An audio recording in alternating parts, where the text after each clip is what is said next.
Hello, I'm psychologist Dr. Will Kupchik, the head of the Kupchik Center for the Assessment and Treatment of Atypical Theft Offenders.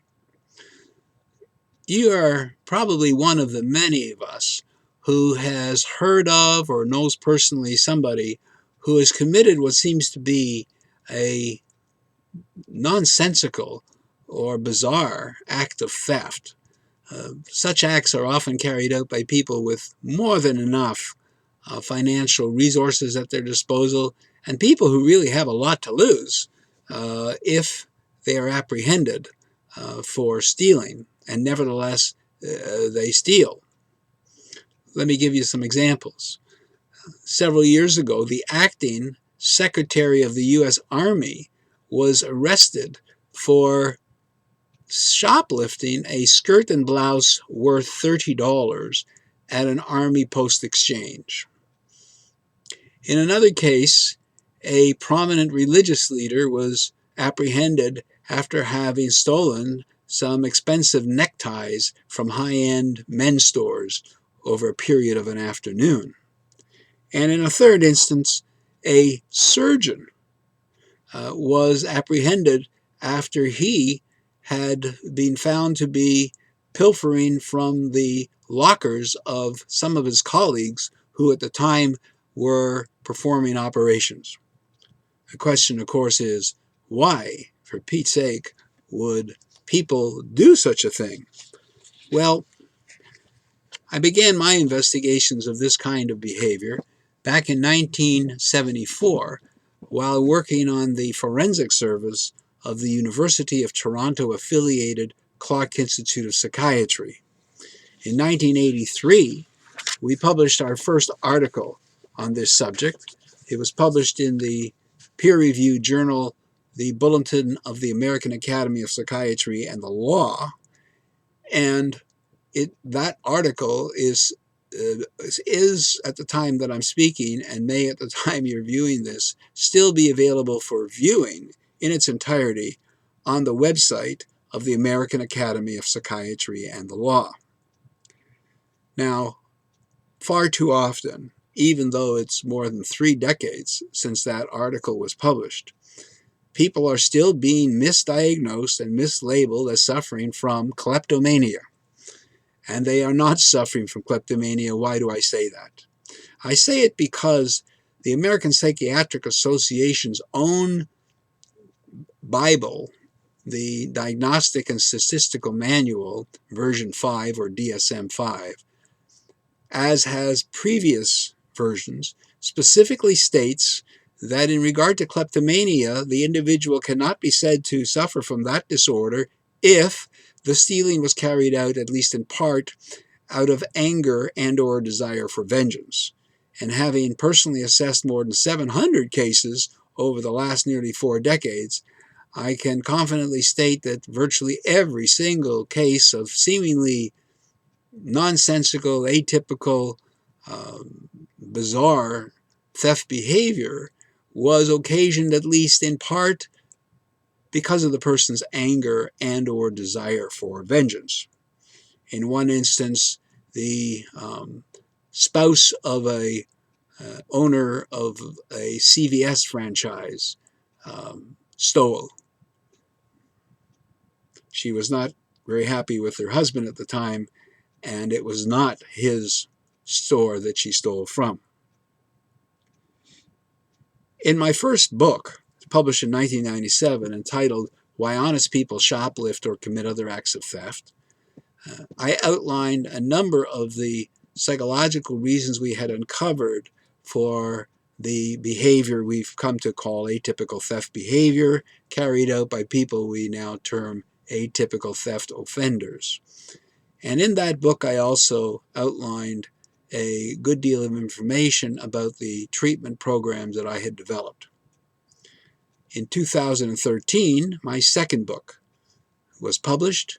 It is called Why Usually Honest People Steal, and contains even more information that's been gathered since 1997 when the previous book was published.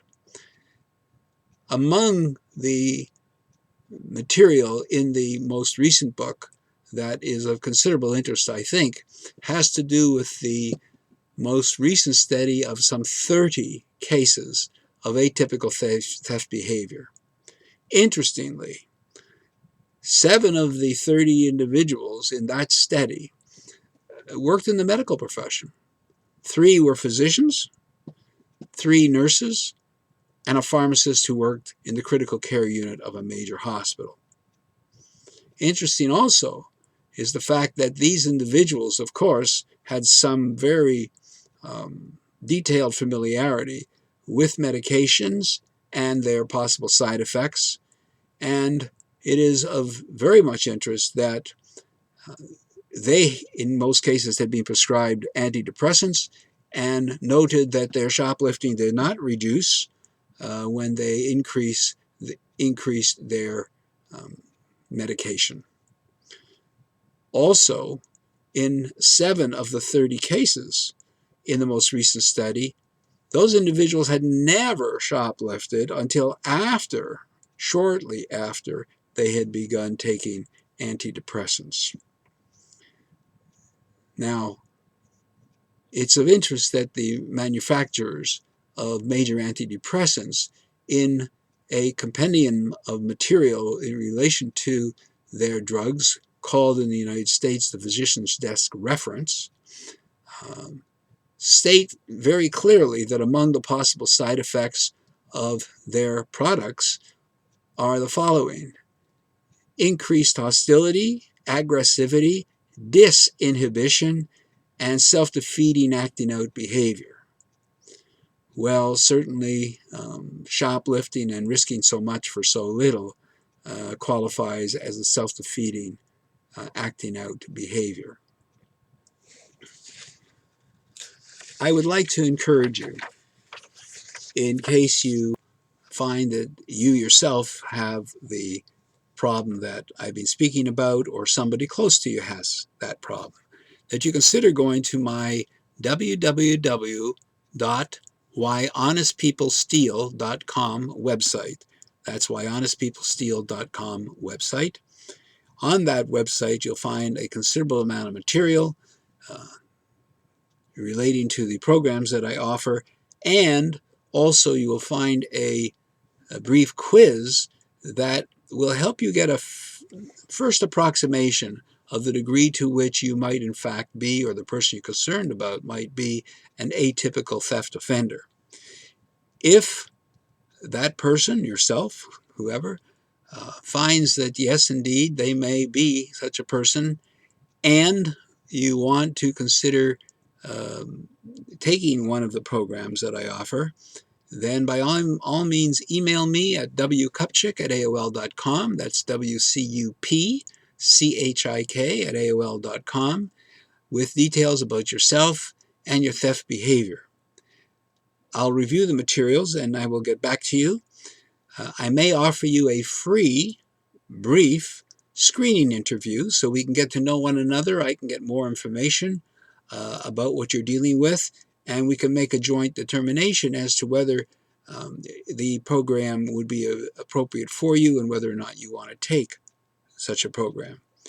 In the meantime, and in closing, I want to sincerely say to you that it's vitally important that you treat yourself with kindness if you're the person that has been doing the stealing. That I have found invariably that these usually honest people that steal are good people, often very thoughtful, ethical, have good values, and they don't know why. And if you're the person who's been doing it, you probably don't know why you have been involved in such behavior. Well, that's what the programs that I offer are about.